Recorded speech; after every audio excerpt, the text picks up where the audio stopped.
Hello, this is cyber room lab object oriented programming के lecture के series के अंदर हमारा जो लेक्चर होगा आज वो होगा पॉलीमॉर्फिज्म के ऊपर। पाइथन के अंदर पॉलीमॉर्फिज्म से क्या मतलब है? What is polymorphism in Python? Polymorphism means many forms, यानी पॉलीमॉर्फिज्म इन शॉर्ट अगर हम देखें तो it is a Greek word जिसका मतलब है मैनी फॉर्म्स। अब इसके अंदर होता ये है एक मेथड या कोई फंक्शन या कोई ऑपरेटर जो कि एग्जिस्ट करता है इन डिफरेंट एक्शंस में। मतलब ये है कि जैसे एलन फंक्शन है, मैं कहता हूँ एक फंक्शन है एलन और उसके डिफरेंट अप्रोचेस है। सम टाइम वो रिटर्न कर रहा है स्ट्रिंग, सम टाइम वो रिटर्न कर रहा है इंटीजर, सम टाइम वो वैल्यूज़ को काउंट कर रहा है, लेकिन उसका जो नेम है वो एक ही है एलन के नाम से। तो इस तरह के अप्रोचेस को हम ऑब्जेक्ट ओरिएंटेड प्रोग्रामिंग के अंदर पॉलीमॉर्फिज्म कहते हैं। इसके अंदर तीन चीज़ें जो है वो बहुत पॉपुलर हैं। एक है मेथड ओवरराइडिंग, दूसरा है तो ऑपरेटर ओवरराइडिंग, और तीसरा है सेम नेम के फंक्शंस का एग्जिस्ट करना। तो हम एक एक करके इस तीनों चीज़ों को हाईलाइट करेंगे, डिस्कस करेंगे। इनमें सबसे पहले नंबर पाते हैं बिल्ट इन फंक्शंस, यानी वो फंक्शन जो पहले से बिल्ड किए गए। अब ये देखें बिल्ट इन फंक्शन से क्या मतलब है, इसके अंदर हम ज़रा देखते हैं। बाकी आप लोग जब भी कोई भी प्रोग्रामिंग लैंग्वेज पढ़ेंगे तो उस पर डिटेल पर आपको चीज़ें नज़र आ जाएंगी। Like this one, this is Alan function. अगर मैं कहता हूँ ये एलन फंक्शन है, देखें एलन फंक्शन जो है वो एक एग्जांपल है पॉलीमॉर्फिज्म का, और ये बिल्ट इन है पाइथन के अंदर। इसके अंदर ये होता है अगर मैं एक स्ट्रिंग के अंदर एलन यूज़ करता हूँ, इसका मतलब ये है वो स्ट्रिंग्स को काउंट कर देगा। मिसाल ये है 1 2 3, कितने उसके अंदर करेक्टर एग्जिस्ट करते हैं। एलन इन द लिस्ट, अगर मैं लिस्ट के अंदर एलन फंक्शन यूज़ करता हूँ, इसका मतलब ये है वहाँ पर नंबर ऑफ आइटम्स कितने हैं वो ये बता देगा।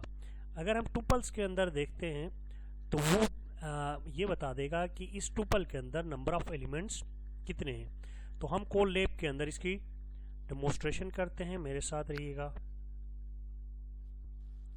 सबसे पहले मैं लिखता हूँ प्रिंट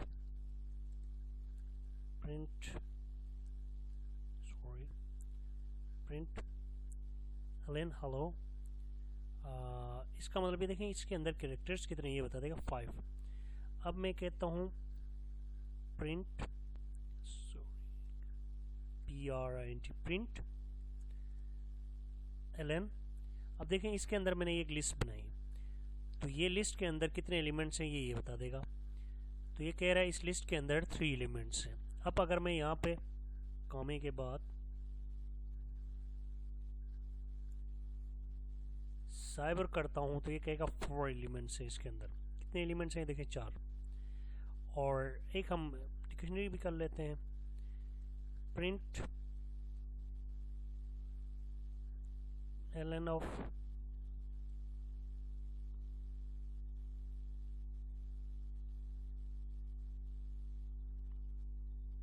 हम डिक्शनरी करते हैं, इसका मैं की पास करता हूँ 1 और इसको हम कहते हैं ए। यहाँ पे कॉलन आएंगे की और उसके दरमियान एंड कॉमा Q B और फिर कॉमा 3 C। देखें इसके अंदर अगर हम देखते हैं कि काउंट करेगा डिक्शनरी को और ये हमें बता देगा। अच्छा, इस पर सिंटैक्स एरर आया इसके अंदर, ये मैंने गलती की है।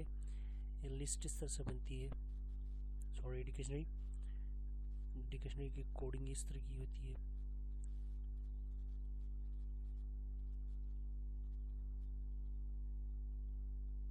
सिंटैक्स एरर, ये यहाँ पर एरर है, यहाँ पे सेमी कॉलन मिस कर दिया मैंने, सॉरी इन्वर्टेड कॉमास। अब हम इसको रन करते हैं। ये देखें, ये इसने कह दिया यहाँ पे नंबर ऑफ कैरेक्टर्स 5 हैं, फिर लिस्ट के अंदर 4 एलिमेंट्स 4 नंबर एलिमेंट्स हैं, और फिर डिक्शनरी के अंदर ये कहता है 3 पेयर से की के साथ, यानी मतलब 1 2 3। इसकी दूसरी प्रॉपर्टी होती है ऑपरेटर राइडिंग, यानी मतलब ऑपरेटर ओवरराइडिंग। ऑपरेटर ओवरराइडिंग से क्या मतलब है? इसका मतलब ये है कि polymorphism is also seen in the Python ability of all load operators, for instance the plus operator। मतलब ये जो प्लस ऑपरेटर है, फर्ज करें मैं एक x प्लस वाई करने के लिए यूज़ करता हूँ, x और y को प्लस करने के लिए, दो ऑपरेटर्स को मैं प्लस करने के लिए यूज़ कर सकता हूँ। दूसरी चीज़ ये है कि x प्लस वाई, एक ये हो गया, एक है x प्लस वाई। समटाइम दो स्ट्रिंग्स हम पास करते हैं इसको, तो फिर ये इसको कंकैटिनेट कर देगा। इसको भी डेमोंस्ट्रेट करते हैं, लेट्स मूव। अब हम देखते हैं ऑपरेटर ओवरराइडिंग का मतलब प्रिंट, ये दूसरी पॉलीमॉर्फिज्म हो गई। इसके अंदर मैं करता हूँ 3 + 5, इसका आंसर आना चाहिए 8। And the second thing is print print, और इस दफ़ा हम करते हैं hello and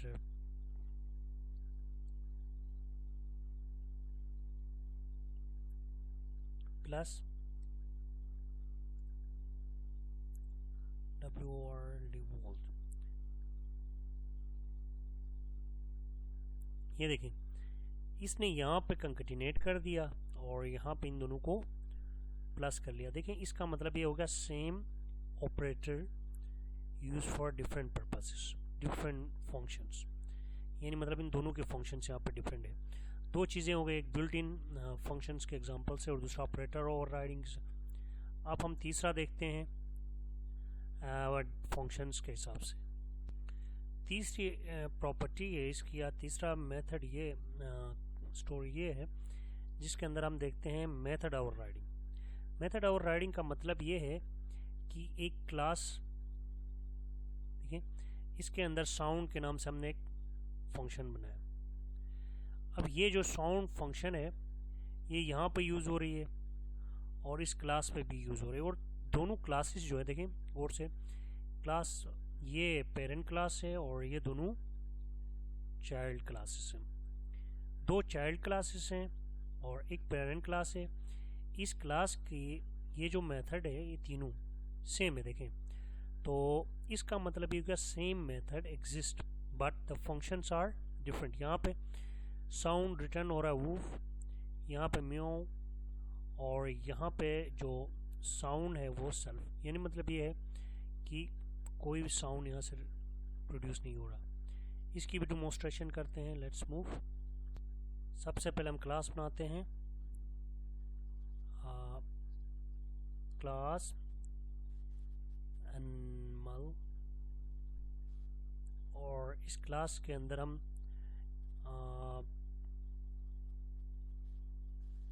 div sound,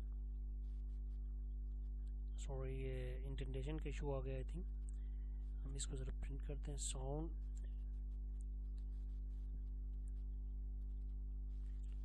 self,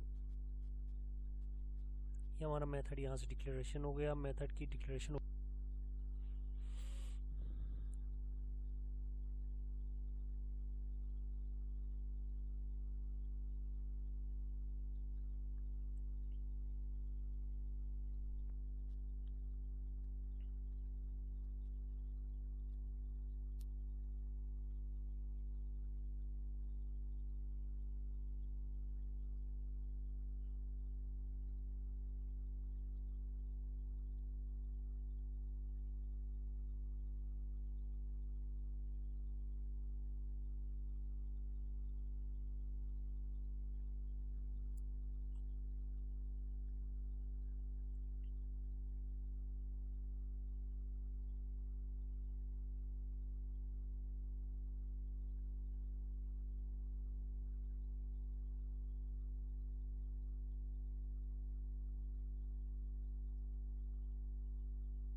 यहाँ से हम देखेंगे डिफ और फिर हमारा जो साउंड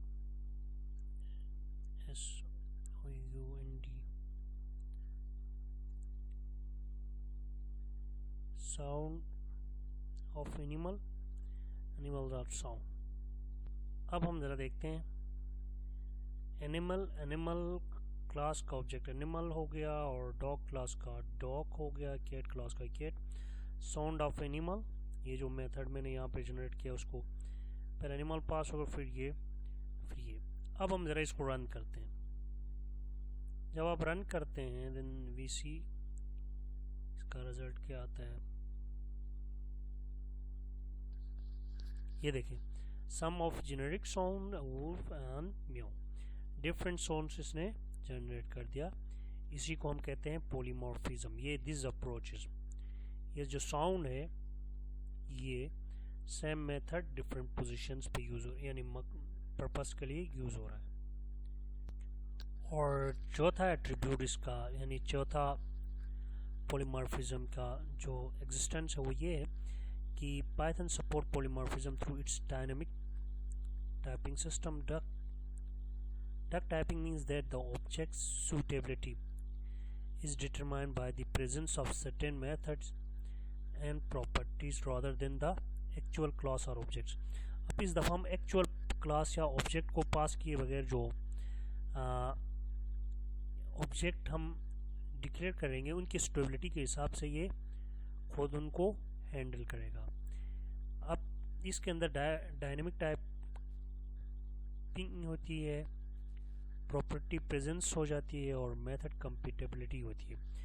तीन एट्रीब्यूट्स को डक टाइपिंग के थ्रू हैंडल किया जाता है। तो इसको भी हम डिमोन्स्ट्रेट करते हैं कोड लैब के ऊपर। Let's move. सबसे पहले मैं एक क्लास बनाता हूँ, क्लास PIRD bird। अब हम इस क्लास के अंदर DE साउंड नहीं करते, इस दफ़ा हम डिफ FLY फ्लाई मेथड हो गया सेल्फ में प्रिंट बर्ड कैन फ्लाई, ये हो गया। अब इसके अंदर मैं दूसरा मेथड जनरेट कराता हूँ। अब हम कंप्लीट दूसरी क्लास जनरेट करते हैं, क्लास नहीं, इस दफ़ा हम इनहेरिट नहीं करा रहे, एरोप्लेन PLAN प्लेन। और ये कंप्लीट डिफरेंट क्लासेस देखें, प्लेन एंड पहला बर्ड था डिफ, और इसके अंदर हम कहते हैं plane fly PLAN plane fly. अब हम पॉलीमॉर्फिज्म इन एक्शन, इसके अंदर हम कहते हैं एक मेथड देते हैं डिफ flying test bird bird art. ये देखिए फ्लाइंग टेस्ट, एक मैंने मेथड का नाम रखा, इसके अंदर मैंने ये क्लास ऑब्जेक्ट पास कर लिया था, ऑब्जेक्ट आर्ट फ्लाई। और ऑब्जेक्ट्स, अब ये जो ऑब्जेक्ट्स बनाते हैं हम यहाँ से बनाएंगे। देखें, एक दफ़ा बर्ड और दूसरी दफ़ा प्लेन का ऑब्जेक्ट प्लेन हो गया। फ्लाइंग टेस्ट के लिए एक दफ़ा हमने बर्ड पास कर दिया, फिर प्लेन पास कर दिया। और अब हम इसको रन करते हैं तो बिल्कुल देखो ये भी एग्जैक्टली सेम रिजल्ट जनरेट कर देगा जो इससे हम चाह रहे हैं। देखें, birds can fly and plane can fly, means this is polymorphism duck approach, जिसे हम कहते हैं डायनेमिक एलोकेशन जिस। और now the main approaches of polymorphism and हो गए। अब हम इसके एप्लीकेशंस देखते हैं कि पॉलीमॉर्फिज्म के एप्लीकेशंस क्या होती हैं। ये देखें, polymorphism is widely used in various programming paradigms, especially in object-oriented programming. Some common applications included code की रीयूजेबिलिटी इंक्रीज कर देगा, डायनेमिक बाइंडिंग करेगा, इंटरफेस इम्प्लीमेंटेशंस करेगा। तो ये थे इसके मेन एप्लीकेशंस की, इंटरफेस की इम्प्लीमेंटेशन करना, डायनेमिक बाइंडिंग हो जाती है, और तीसरा के कोड की रीयूजेबिलिटी। और इसी के साथ हमारा ये लेक्चर यहाँ पर स्टॉप कर लेते हैं। पॉलीमॉर्फिज्म से रिलेटेड कोई भी क्वेश्चन हो तो आप कमेंट सेक्शन के अंदर मेंशन कर दें। और आज के लिए इतना काफ़ी है। नेक्स्ट ऑब्जेक्ट ओरिएंटेड प्रोग्रामिंग के एक और स्टेप्स के साथ हम आपके सामने आएंगे। तब तक के लिए अल्लाह हाफिज़।